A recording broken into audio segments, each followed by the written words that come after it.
Welcome to the weekly podcast of First United Methodist Church in Costa Mesa, California. Founded in 1912, the church gathers on Sundays at 10 a.m., and we invite you to join us anytime. For more information, visit our website, costamesafirst.umc.com, or connect with us on Facebook, Instagram, or Twitter.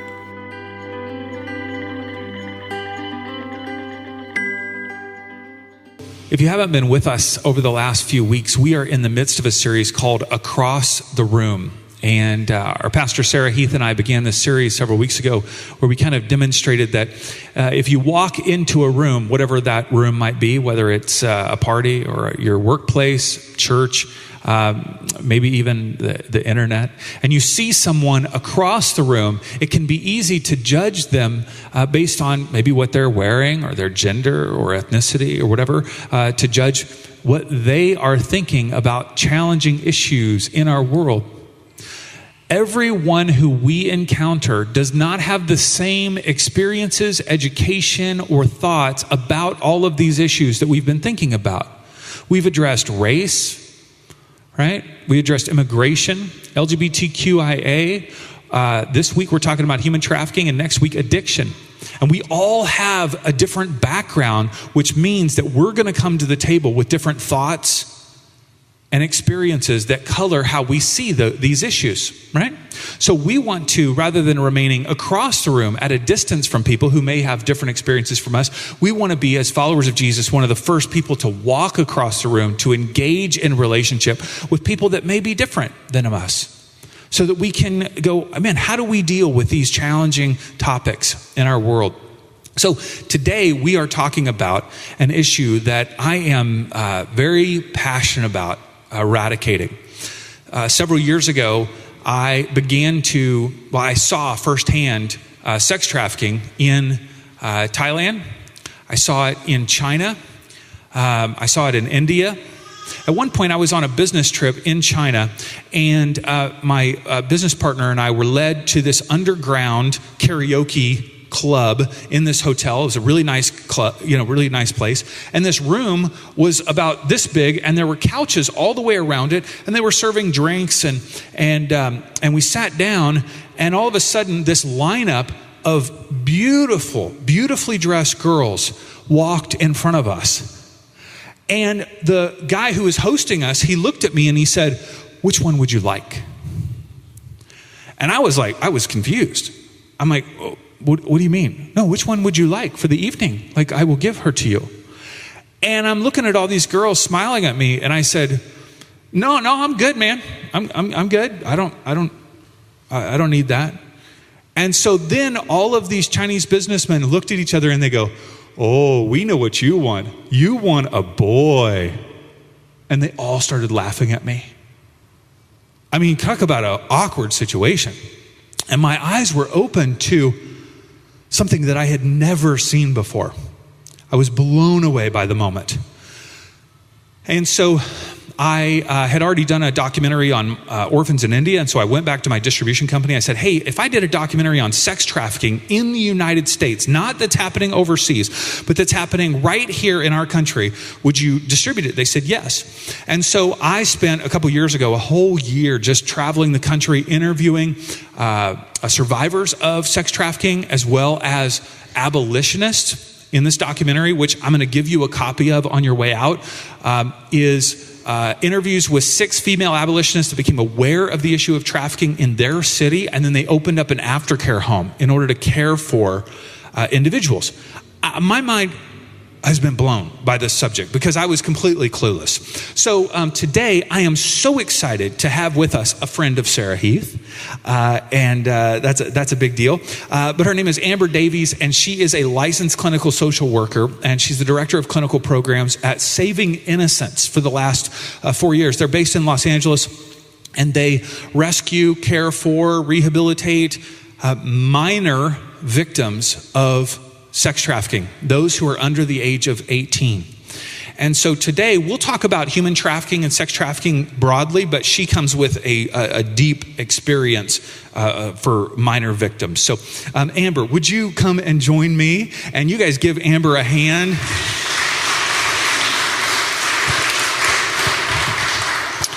And so I didn't mention this before, but in the midst of dealing with these topics, we've had a guest each week. If you haven't been with us, a guest that's an expert on the subject, and we just have a conversation about it. You get to listen in, and they've been super powerful. So, Amber, thanks for being with us. Thank you for having me. Yeah. So, first of all, give me some background on why this issue is important to you personally. Sure. So my background is I started working in group homes. Christy and I were just talking about it earlier, but started working in group homes about, 15 years ago, and was working with young women. This was at a shelter for pregnant and parenting teens. And actually, even before that, I was working at a group home for juvenile male sex offenders, and that was actually really eye-opening because I developed this compassion for perpetrators of sexual violence early on. And I said I would never work in a group home again, and you know how that goes when you tell God your plans. You're like, yeah.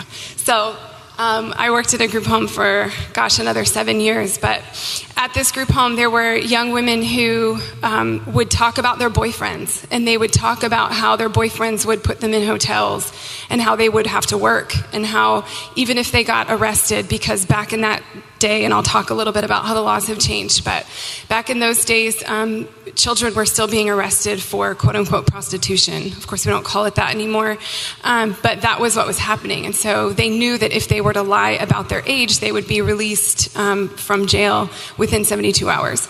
And so that was just the cycle that they were caught in terms of what was happening on the daily. And these, again, it was a boyfriend prospect. It was a boyfriend, relationship, but it was exploitation. They just didn't realize it at that time.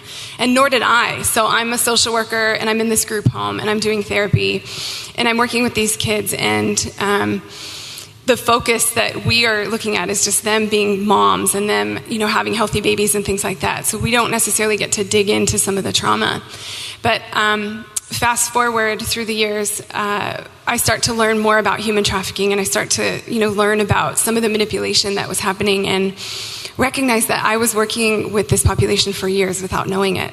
And as I worked through some of that, I started to recognize some of the exact cases where these kids were absolutely being trafficked. And these were kids in Orange County in foster care who are being trafficked regularly. So you've used some terms there, human trafficking, sex trafficking.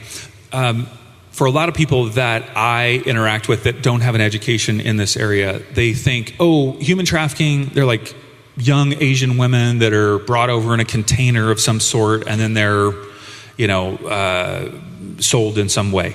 There's not an understanding. So what is the definition of human trafficking, and how does it play out in its different forms? Sure. So there's 3 different parts to it, and it's the act, which would be sort of the recruitment, the trading, the harboring, the exchange of, the holding of, you get the idea, whatever the act is. And then the means would be force, fraud, coercion, overuse of power, manipulation. And then the purpose would be for sex trafficking, for labor trafficking. People can be trafficked for their organs. And those are the 3 main: labor, sex, and organ. I would say so, yes. Yeah. So there's some sort of coercion, there's manipulation, there's power, and then there's a commercial transaction. There's a financial transaction. So for one of those three things. Yes. So how in the United States, you talked about the boyfriend kind of deal. How in the United States do you see most commonly are, and it's most commonly females, although there can be males who are trafficked. How are they lured in to be trafficked, to be sold? So recruitment can happen in a lot of ways. And what we see, particularly locally, we see, a large majority of the minors that we work with, there's some vulnerability. So it's unstable family. They might be in foster care.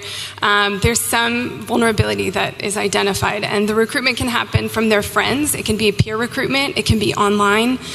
So anybody that has access to a computer really is vulnerable to this. It could be, just some guy that's hanging out outside of the school and is, starting to compliment this young woman on, her looks or whatever. And it might be that she has low self-esteem. It might be that, nobody's ever told her that before. So I think most commonly we are seeing just the sort of the boyfriend, the romantic. They call them Romeo pimps, basically, where they are being attracted to, somebody who is offering them basic needs, it could be even, and that's where the vulnerability comes in. So food, shelter, and love. Yeah. Really are. And belonging. Belonging. All these basic needs. If you think about, what any child needs or wants, they might want, a new pair of shoes or, nicer clothes, things like that. Mm-hmm. But they also just want to be loved. I mean, that's what every child wants. And so if there's a promise of that or attention, things like that, they're saying that fame is now a lure for, some of these young women. They'll promise them modeling jobs or they'll promise them, acting gigs, things like that. Yeah. And this is, you're speaking children, but it's also those who are over the age of 18 are lured into this. Absolutely. So there's a vulnerability and then there's an offer of love, belonging, or basic needs like food and shelter, clothing. Yeah. So now that, and this is where it's a little gritty, but it's more than gritty. But I want you to know what happens once that individual is lured in, because this is the reality that individual faces. So they are offered something of value, right? Love, belonging. Mm-hmm. How is that individual broken down, and now what happens to them? So, especially with sort of the Romeo aspect. So if it's a boyfriend, for example, it could be that they say, hey, if you really love me, you'll do this other thing. And then they start to, recognize, the child starts to see what's happening. And then, she doesn't necessarily understand the connection between love, sex, and abuse because they could be integrated. The large majority of the kids that we work with have a history of early childhood sexual abuse. And so it can be really confusing for them. So they would be lured in, in just doing it out of love for a boyfriend, for example, even though, you and I may understand that that's not something that is integrated into a relationship. They might say, okay, well, if I do really love you, so I will do this for you. Or, they might be forced. And so it could be one of those situations where they recognize that they don't have a choice. And I think that was one of the videos that was shown this week that, one child in particular that was forced into this, she recognized that she never had an option. She was going to be abused. And, there were threats made to her if she didn't comply with what the trafficker was asking of her. Yeah, so there's either manipulation through love or an actual physical forcing, or even the offering of drugs. To and so many of these victims utilize drugs as just a coping mechanism to get through the pain of the experience. So if I'm sitting here and I've never heard this before, I'm thinking to myself, where are they sold and who buys them and what? I don't even know what happened. Like, where does that happen? Yeah. You know what I mean? Like, how does this go down? Are they walking on the street, or what happens? Yeah, so sometimes they are sold on the street. And I know in LA that they've seen sort of a resurgence of that. A lot of it was happening online. There was a major online source that has been shut down recently, and so they are seeing sort of an uptick in street activity because of that. But it happens in hotels, motels. It happens online. There's a lot of apps out there that that facilitate this process. And then, I mean, it could be just, in schools and things like that where kids are being recruited and sold in their local community. So oftentimes an outsider might look at a young girl who's walking on the street and go, oh, look at that prostitute. What a nasty person, or you know what I mean, some sort of judgment toward that individual without knowing the backstory. Right. How many of those individuals are choosing to prostitute themselves, to sell themselves, versus being forced or coerced or manipulated in some way? So there's a couple things with that, just in terms of the way that the law sees it and the ways that we might see it. So the law sees the age of consent, at least in California, is 18 years old. So a minor under the age of 18 is not able to consent to sex legally.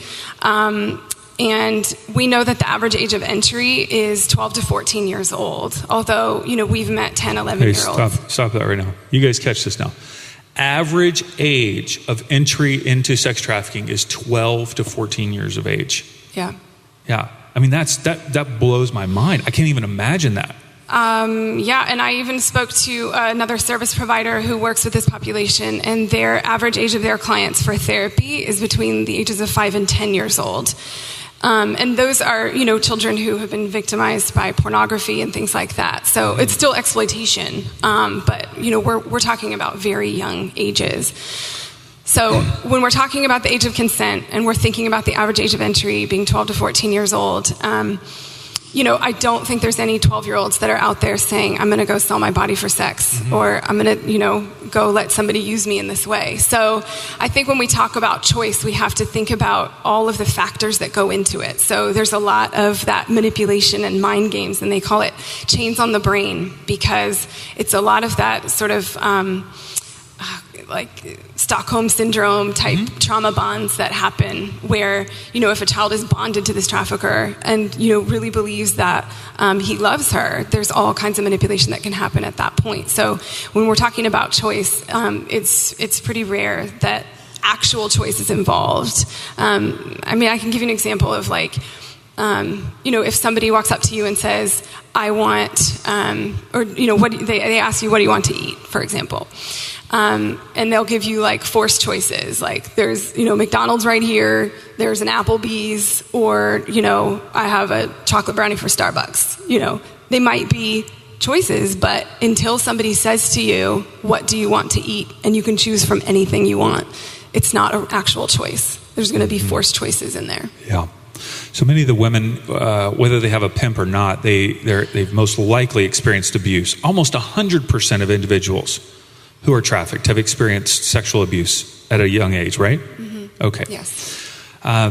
So I tell you a story that blew my mind as I was going through this a couple of years ago. I was in the midst of filming some places around the U.S., and I stopped to get a haircut right here on Newport Boulevard, and I went to the 7-Eleven type place, and I was going in. I saw these two blonde girls around 3 p.m. in slippers, and their hair was kind of messed up. It was obviously dyed blonde, and they had really nice fingernails. And I thought instantly, something in my gut was like, something's not right here. Something's weird. And so I kind of lingered, with my drink. And then I see a gentleman, a young 20-something gentleman, come running across the street, and he comes up to him and says, what do you guys want? You guys want Red Bulls? You want drinks? You want smokes? What do you want? And so I saw them kind of sheepishly following behind him, and he buys them everything. And I'm lingering in the store because I'm thinking, this does not seem right. This is right here on Newport Boulevard, just, a couple blocks away. And so I said to the clerk, I said, hey, are they from, have you seen them around here? He goes, oh, no, I haven't ever seen them. Maybe they're from the group home or the rehab home down the block or whatever. So being being crazy Dave Trotter, I get my truck and I kind of just stalk them from behind, and they go into the Boulevard Motel. Right here, the big BLVD, that one on the deal? And so I see them go in there, and I think, oh, something's not right here. I get on my computer. I go to the website. It's called Backpage.com, which is thankfully the federal government has taken it down because it was used primarily for selling individuals. I go in there, and I search for two blondes being offered at the same time, and their photo pops right up on Backpage. $200 for 30 minutes, $300 for an hour, right? And I'm like, I just saw these girls, and I just found them online. It was that quick because I knew that he was probably selling them together. So I called the police. The police came. He's driving out. I get his license plate. The car's not registered to him. It's registered to some other girl, which is oftentimes what a pimp will do so that he won't get caught. I then go, well, they're right up there in that hotel room. The police go up there. They knock on the door. They don't come and answer. I'm frustrated. I'm in the midst of doing this filming. Dave's going to help people, And the police leave. I went up there and knocked on the door myself. I'm like, I can help you, No answer, no answer. Of course, my family's going, oh my God, that guy could have come back and killed you. I tell you that because as I talk to law enforcement here locally, that's not just happening at the Boulevard Motel. It's happening, they say, at almost every single hotel and motel in the area on every weekend.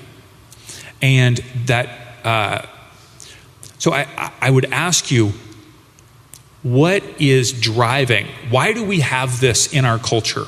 Why does this exist? I mean, the church answer is because there's sin in the world, right? Okay, we don't want that answer. But I think culturally, it's fed by a lot of things. I think culturally, it's the love of money, and it's the There's making a lot of money. There's a lot of money to be made. Cartels and pimps will tell you, I can sell drugs once, I can sell guns once, but I can sell a woman over and over and over again. It's so lucrative.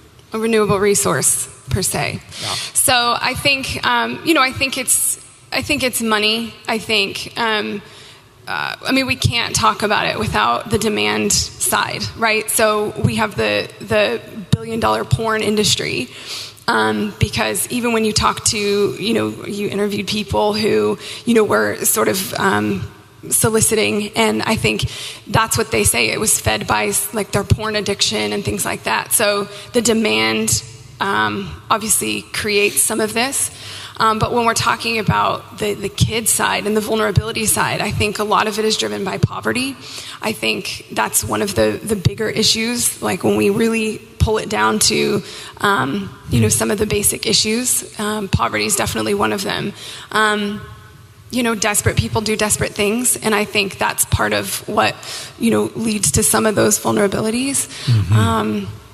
I think, when we're talking about just some of the cultural aspects, it's the acceptance of the exploitation of women, and it's the devaluing of women. It's the devaluing of human worth. We're not seeing each other for other humans and how valuable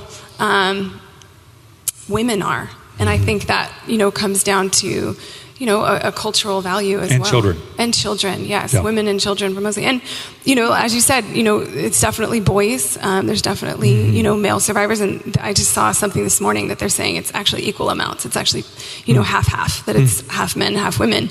But what we're, the challenge is that it's really hard to identify males. Mm-hmm. And then it's really, there's just like, I don't know, a greater shame aspect with males. But it's definitely, it exists. And so, a lot of complicated factors lead into this. So it's not easy when you try to, flesh it out. It's very complicated. There's a lot of layers to it. A lot of layers. I have had people say, Dave, how can we make sure this is eradicated? How can we make sure it just stops? And I tell them, and it's a bit shocking, but I go, well, number one, don't molest your kids. Don't molest your kids, and don't allow others to molest your kids. And don't look at pornography. If we didn't molest our kids and we didn't look at pornography, we wouldn't have sex trafficking. In large part.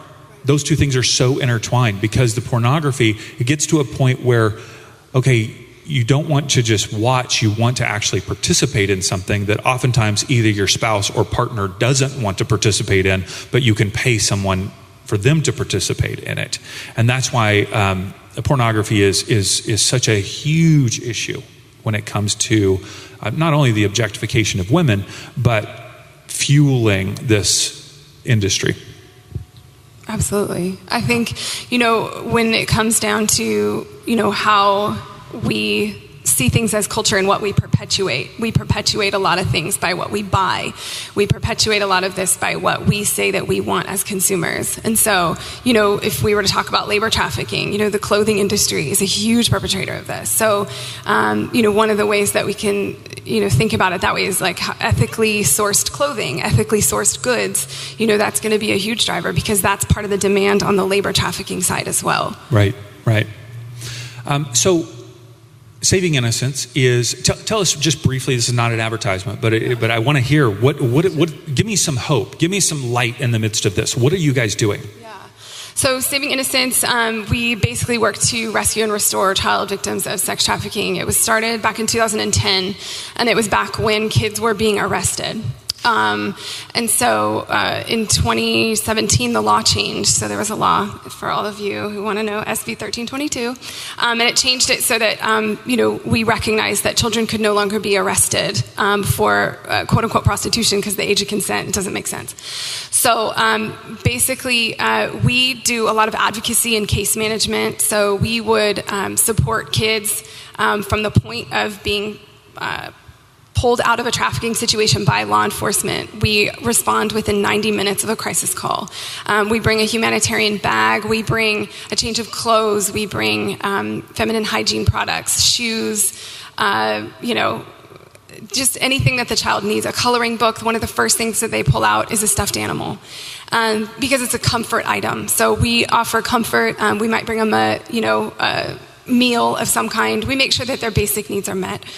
And then we start to build that relationship with them. So not to get too technical, but interpersonal trauma is some of the hardest trauma to treat because it's not like you're in a car accident and you can avoid cars. It's like you need people in order to survive. So you have to be in the presence of people. And so when you're trying to treat interpersonal trauma or, help somebody who has experienced trauma at the hands of another individual, it can be really difficult to try to build trust and rapport with them because it's really difficult for these kids to trust people again.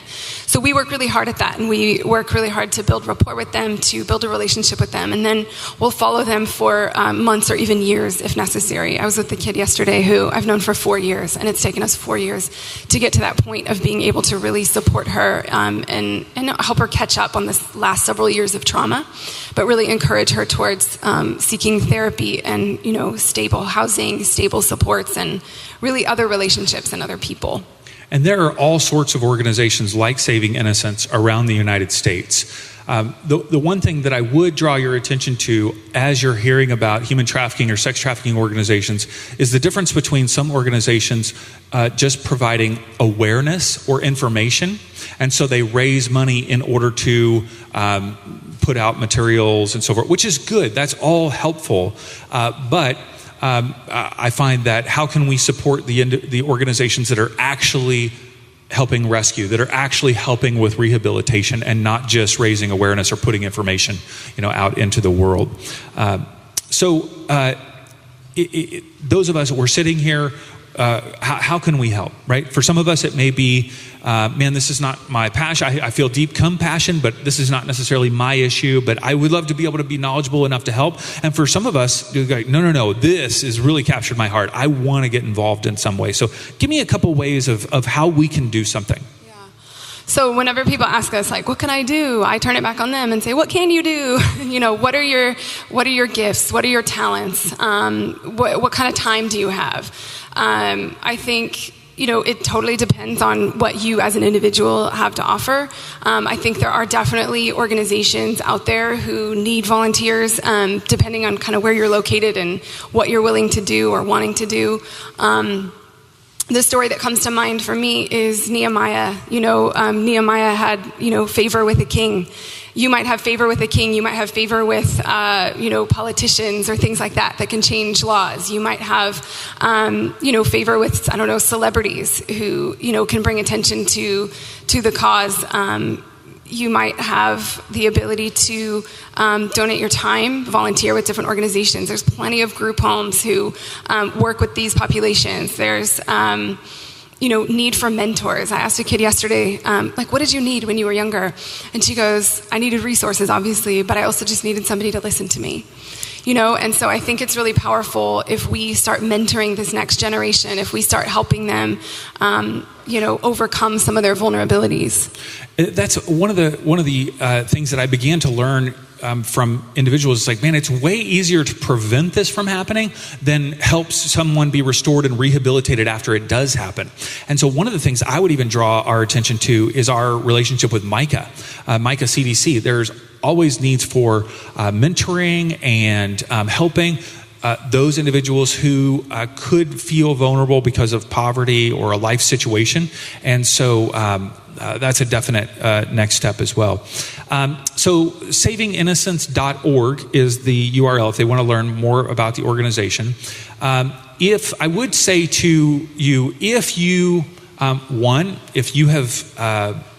kind of putting two and two together today and going, man, I might have been trafficked myself, I would ask you to, be courageous and talk to Amber. If you're passionate about this issue and you want to talk to Amber, you can talk to me. I know lots of organizations in Orange County and LA County, and so does Amber.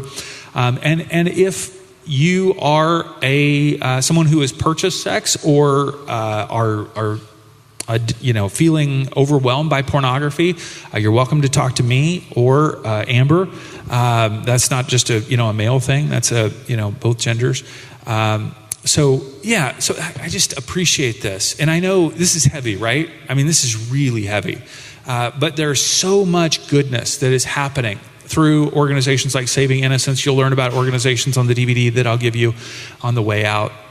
So I do want to show you a video that asks the question, who will help? Who will take action? So if we could just turn our attention toward the screen and watch this video for a moment.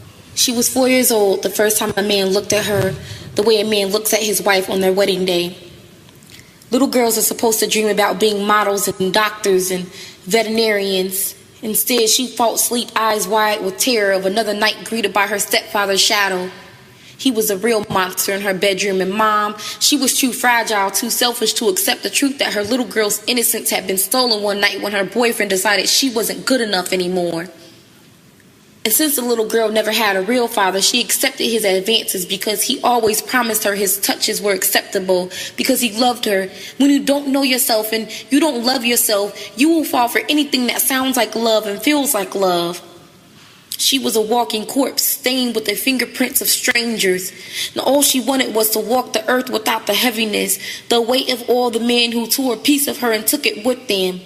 She never made it to see her 18th birthday. This is for the pain, for the stains that bath water won't wash away, for the scars left on the hearts of the fatherless child. This is for the girls objectified instead of praised like queens. This is for the agony. Growing up without a father, but all you really want is love, and you don't understand love. So one day when some guy stops you in a train station or a street corner and tells you you're beautiful, you are quickly intrigued. You like the fact that someone notices you, and you will do anything to feel like he's everything, and he promises you everything, and the things he convinces you to do, they don't seem that bad if afterwards he shows you how much he loves you. Your morals are abandoned on that sidewalk where you turned your first trick. Your beauty is left in that hotel room where some stranger touched you like his girlfriend and then left the money on the nightstand. And every night you die again, compromising your worth for what your pimp calls love and security. The hustle, the street lights, the schemes, it never seems worth it, but you have the liquor to comfort your fears. And as long as your profits meet expectations, you will have what you always wanted your whole life. Love. Love that doesn't feel right, but it's all you think you're worth, so you take it every day. You sleep when the sun comes up, rise when the sun is down. Conceal the torment with makeup and stylish hairdos. Put on your best outfits, something arousing because you have to make them happy. The men, the tricks, the pimps. This is for the pain. This is for America. In hopes that you will notice that 12-year-old girl who was forced to trade her lunchbox and sneakers for a Chanel purse and pumps. This is for the 16-year-old girl kidnapped by a gang of men on her way to school and held captive in a house right next door to you. This is for the 20-year-old girl who took her last beating today because she couldn't bring herself to let another man hold her down and violate her. We are all slaves for love, degrading ourselves for acceptance of a man that's the closest thing to a father figure we've ever known. We were once just girls with aspirations and a small piece of hope. Now who will notice us? Who will save America's daughters?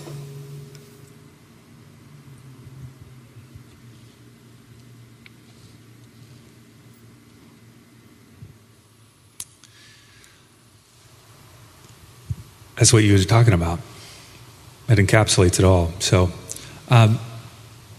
first of all, just thank you for your work and the work of your organization. And I know this is, weighty day in and day out, so we thank you. Yeah, well, thank you for being willing to have this conversation, because a lot of times people don't want to hear about it because it is hard to hear, so thank you. Yeah. Would you mind praying for us as the band comes? I would love for you to do that, so. Heavenly Father, we thank you so much for just allowing us to be a part of this family. And we ask that you would show us the vulnerable in our lives, and that you would just shine a light on them and help us to be a light for them.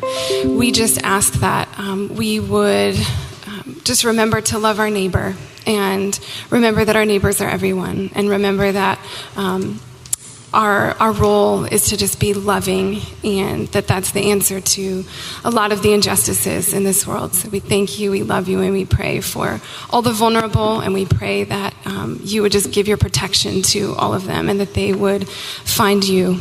In Jesus' name we pray. Amen.